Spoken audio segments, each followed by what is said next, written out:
Before Masterpiece Cakeshop v. Colorado Civil Rights Commission, there were some laws in Colorado that were passed to help get rid of the discrimination against same-sex couples.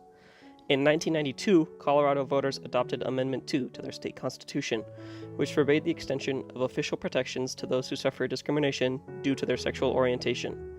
This amendment reached the U.S. Supreme Court in 1995 and was overturned on the basis of violating the 14th Amendment of the U.S. Constitution.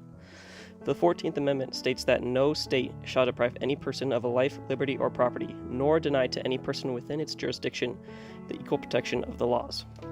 Later in 2008, it became illegal in Colorado to discriminate on the basis of sexual orientation and gender identity or expression in employment, housing, public accommodations, education, and credit, since the category sexual orientation was added to the state's public accommodations law. In July of 2012, Charlie Craig and Dave Mullins walked into Masterpiece Cakeshop in Lakewood, Colorado. They asked Jack C. Phillips, the owner, to make them a custom cake for their wedding. Phillips declined them, though, because he said his religious beliefs prevented him from making cakes for couples of the same sex. He said that decorating cakes is a form of art through which he can honor God, and that it would displease God to make cakes for couples of the same sex. Craig and Mullins then filed charges of discrimination with the Colorado Civil Rights Division and alleged discrimination based on sexual orientation under the Colorado Anti-Discrimination Act. Once the Colorado Civil Rights Division issued a notice of determination finding probable cause, Craig and Mullins filed a formal complaint with the Office of Administrative Courts. They alleged that Masterpiece Cakeshop discriminated against them in a public place in violation of the Colorado Anti-Discrimination Act. The administrative law judge issued a written order saying that they were in favor of Craig and Mullins, which was then affirmed by the Colorado Civil Rights Commission. When the case was appealed, the Colorado Court of Appeals also affirmed the commission's ruling. Jack Phillips appealed to the Colorado Supreme Court. The Colorado Supreme Court, however, denied to review his case.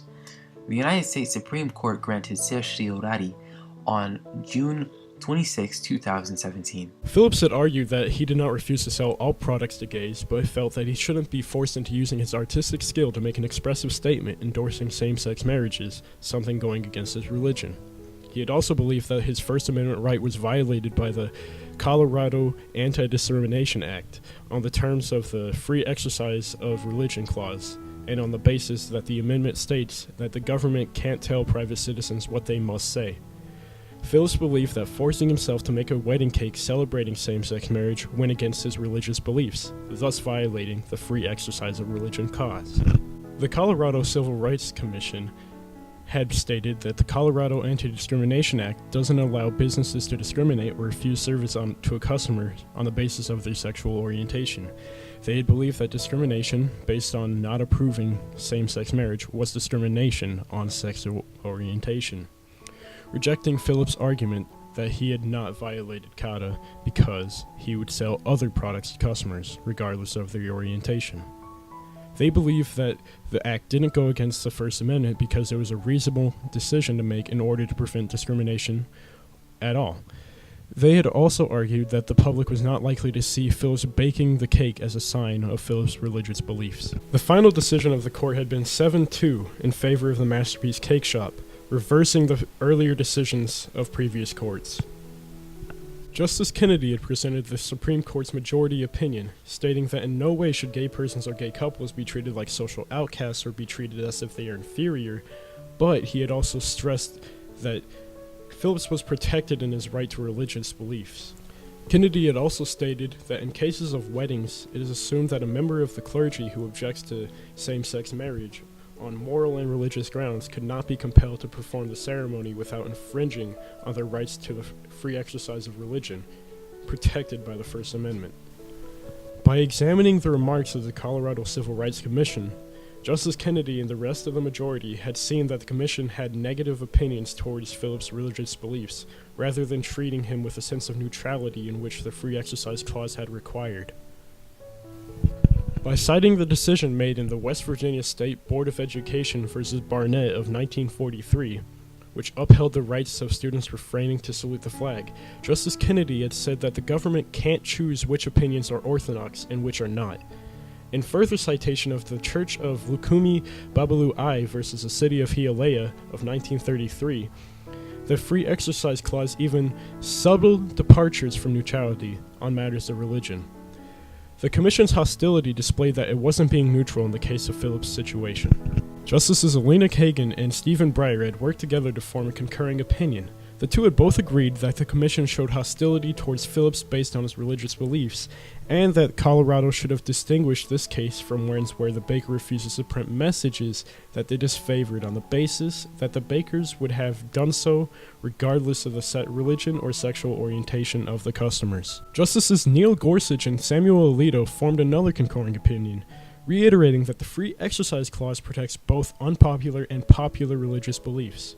Gorsuch had further used the distinction to show that Phillips wasn't attempting to discriminate against same-sex couples, but was distancing himself from endorsing a celebration that he thought was ungodly. Gorsuch had argued that the wedding cakes were a symbolic message, stating that Phillips didn't refuse to bake a generic cake, only one that celebrated a thought that went against his religion. Justice Clarence Thomas wrote an additional opinion, with Gorsuch also joining. Whilst the majority had focused on the Free Exercise Clause, Thomas stressed Phillips' free speech claim, believing that designing a cake was as much expressive conduct as nude dancing or flag burning, which the court had defended and protected in other cases.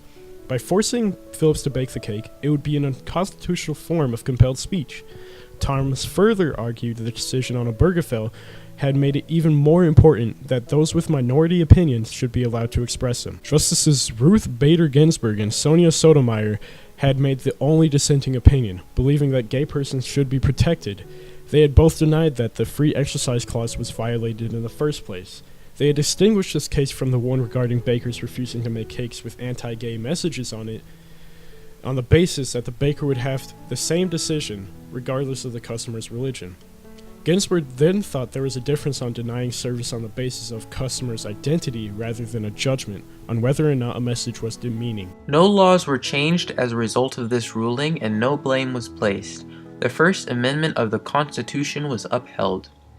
There was not much defining of boundaries as a result of this case, nor was there a drawing of a line between discriminatory action and religious-based action, which some consider a missed opportunity by the court to recognize previous cases of similar nature and made for a case decision that held no weight. This case simply defined just another right that falls under the umbrella that is the First Amendment's Freedom Exercise Clause, which protects not just religious beliefs, but actions made on behalf of those beliefs. Because the decision of the court was based upon the right guaranteed by the First Amendment, it can be said that the First Amendment was strengthened. Ultimately, however, the judge's opinions and results of the case encouraged the creation of laws that respect and balance competing rights in a time when gay rights and the religious rights of many faiths are under attack. However, because nothing was truly defined by the Supreme Court as unconstitutional, late last year the Supreme Court was asked to take a similar case, an Oregon case from 2013 which has re-emerged. Same rundown: the lesbian couple of Rachel Bowman Cryer and her fiance was looking to purchase a custom cake for their wedding. The bakers, Melissa and Aaron Klein, took religious-based action in their refusal to bake the cake.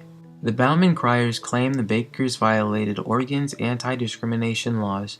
In court, the Kleins brought forth the argument that applying the state's anti-discrimination laws to them violates the First Amendment by compelling them to express a message, a celebration of same-sex marriage, with which they disagree.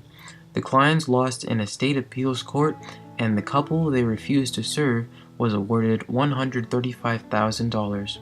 The Kleins' business saw a decline in traffic and was forced to close in 2013. Because Phillips the baker won in the Supreme Court off similar grounds, the Kleins have requested that their case be heard before the Supreme Court as well.